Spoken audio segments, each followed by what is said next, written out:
Bonjour à tous et bienvenue sur ma chaîne. Je m'appelle Jean Dupont et je suis passionné par les voitures depuis toujours. Sans beaucoup de raisonnement, passons au sujet de la La vidéo. mise au point d'une voiture, ce n'est pas seulement un changement extérieur, c'est aussi un changement intérieur, beaucoup plus sous le capot. Nous allons vous présenter les différentes manières d'affiner le moteur et leurs conséquences. Le tuning d'une voiture, ce n'est pas seulement un changement extérieur, c'est aussi un changement intérieur, beaucoup plus sous le capot.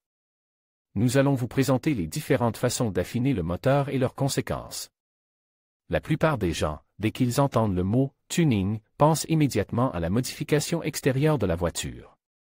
Les passionnés d'automobile ne sont pas de cet avis, car ils savent que ce concept concerne à la fois l'amélioration et la réparation des éléments extérieurs de la machine, et directement les pièces et les systèmes internes. Il convient de rappeler que le moteur et son fonctionnement constituent un élément important de tout moyen de transport. À propos des nuances importantes dans le travail de l'unité. Tout conducteur et propriétaire de voiture souhaite peut-être que son véhicule soit encore plus puissant et plus rapide, même s'il dispose déjà d'un certain nombre de chevaux sous le capot. Et si l'on souhaite augmenter encore la puissance du moteur, il convient de noter que ce processus peut être réalisé à la maison, sans frais inutiles pour le travail à la station-service ou au centre d'entretien. Avant de commencer le processus d'augmentation de la puissance du moteur, il est nécessaire de prendre en compte certaines nuances. La première règle à respecter est que plus le moteur est puissant, plus vous devrez dépenser de carburant, car sa consommation augmentera. En outre, après l'amélioration, le moteur aura besoin d'un carburant de meilleure qualité, qui a naturellement un coût élevé. L'augmentation de la puissance du moteur s'accompagne d'une autre nuance peu agréable, le moteur s'usera plus vite qu'avant l'amélioration. Il sera également nécessaire de changer l'huile du système plus souvent qu'auparavant. Cependant, il est préférable d'effectuer ces travaux d'augmentation de la puissance du moteur dans une station-service, car c'est là que les spécialistes connaissent leur métier. Et quand on le souhaite, il est possible d'améliorer la puissance du moteur chez soi, à condition de s'adapter au fait qu'il faudra acheter du carburant de qualité et augmenter le volume de remplissage des cylindres. Le processus d'augmentation de la puissance du moteur. Pour augmenter la puissance du moteur de sa voiture, chaque conducteur a recours à différents moyens. Cela va de l'installation de dispositifs supplémentaires à une refonte complète du moteur. Prenons par exemple la méthode la plus courante, augmenter la puissance par le biais du système d'échappement et du filtre à air. Pour le système d'échappement, nous aurons besoin d'un silencieux droit, dont le diamètre sera supérieur à celui du silencieux standard de votre voiture.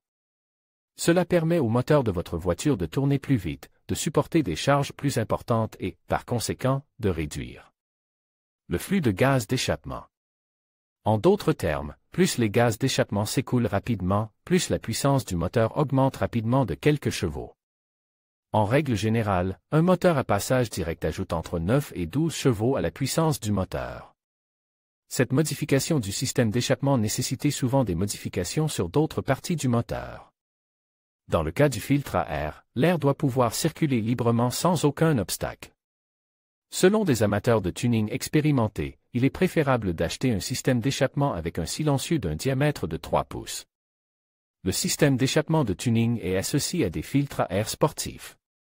Ce type de filtre est bon, mais il convient de se rappeler que le flux d'air chaud à haute température réduit l'efficacité de la modification du moteur. Pour éviter ce genre de problème, il convient d'installer un dispositif supplémentaire de refroidissement de l'air d'admission. Le câblage de la voiture et les bougies d'allumage jouent un rôle important. Souvent, un bon câblage résiste à n'importe quelle charge et augmente la puissance. Les bougies d'allumage, quant à elles, enflamment bien le mélange de carburant, ce qui signifie qu'elles ne valent pas la peine d'être conservées et, si possible, remplacées par des bougies de qualité. Augmentation de la cylindrée du moteur. En plus de la méthode susmentionnée, il est possible d'emprunter une autre voie, en augmentant le volume de travail du moteur. Les spécialistes distinguent deux options pour résoudre ce problème. Chacune de ces méthodes est bonne en soi, mais si l'on considère le coût financier et l'intensité de la main-d'œuvre du processus. La première méthode est beaucoup plus rentable que la seconde, qui consiste à remplacer le vilebrequin.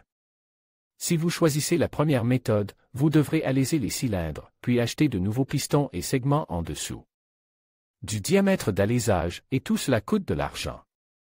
La deuxième méthode est compliquée par le fait qu'il faut chercher un vilebrequin à grande course, car ils sont fabriqués en très petite quantité et leur prix est élevé. De plus, le processus de remplacement n'est pas simple et nécessite beaucoup de temps et de nerfs, sinon vous changerez et vous devrez débourser une somme d'argent conséquente pour le remplacement. Mélange combustible dans les cylindres. Ce n'est un secret pour personne qu'un mélange combustible riche et de qualité dans les cylindres est la première garantie de succès et de puissance du moteur. Mais c'est aussi lorsqu'il y a plus de mélange combustible que le moteur augmente ses performances. Pour augmenter le coefficient de remplissage des cylindres du moteur avec un mélange combustible, certaines personnes habiles pensent à réduire la résistance aérodynamique des systèmes d'échappement et d'admission. Augmenter également la circonférence des conduits de gaz, et en particulier le diamètre des plaques de soupape. En conséquence, le régime du moteur augmentera. Niveau de compression du carburant. Ce n'est pas un oui-dire, mais beaucoup de gens savent que plus le mélange de carburant est comprime, plus la vitesse et l'efficacité de la combustion sont élevées. Pour y parvenir, il est plus courant de fraiser la surface de la tête ou de choisir un joint mince, par rapport aux unités standards. Une petite réduction de la distance donnera plus de puissance au moteur, mais il faut être très prudent, car le rodage de la tête est une opération délicate et, sans pratique, il vaut mieux ne pas commencer le processus. Défaillance mécanique de l'unité. Lorsque l'on envisage de régler le moteur, il faut tout d'abord examiner son fonctionnement. Tout est-il en bon état de marche et n'y a-t-il rien de tsocotis? En général, de petites défaillances mécaniques peuvent également entraîner une réduction de la puissance du moteur. Le problème le plus courant est la défaillance du cylindre. Les segments peuvent être usés, le système peut être mal refroidi ou la compression peut être complètement perdue. En général, on vérifie d'abord les segments et les autres petites pièces, et ce n'est qu'ensuite que la tête est floquée ou similaire. Parfois, lorsque l'on répare le jeu de piston et de bielle, on redonne aussi de la puissance au moteur. Le coût de la mise au point du moteur. Si vous avez décidé d'ajouter des chevaux au moteur, pensez tout d'abord à ce que cela vous coûtera. Le système d'échappement peut être acheté à un prix élevé, mais il ne sera pas toujours bien adapté à votre voiture. Le prix d'un système d'échappement à passage direct est en moyenne de 50 $, mais certains modèles peuvent coûter plus de 1000 $. Le système d'échappement complet coûte à partir de 100 $. Si vous optez pour la rectification de la culasse, il vous faudra débourser environ 100 $ uniquement pour le travail, sans compter les pièces et les pièces de rechange. Il est donc utile de comprendre que plus le désir est grand, plus le coût est élevé. Il s'agit là des moyens les plus courants d'augmenter la puissance du moteur, et cela ne limite pas l'imagination des propriétaires de voitures. Tout le monde trouve une nouvelle méthode et des options qui améliorent de plus en plus celles qui existent déjà. Vidéo sur les options pour augmenter la puissance du moteur.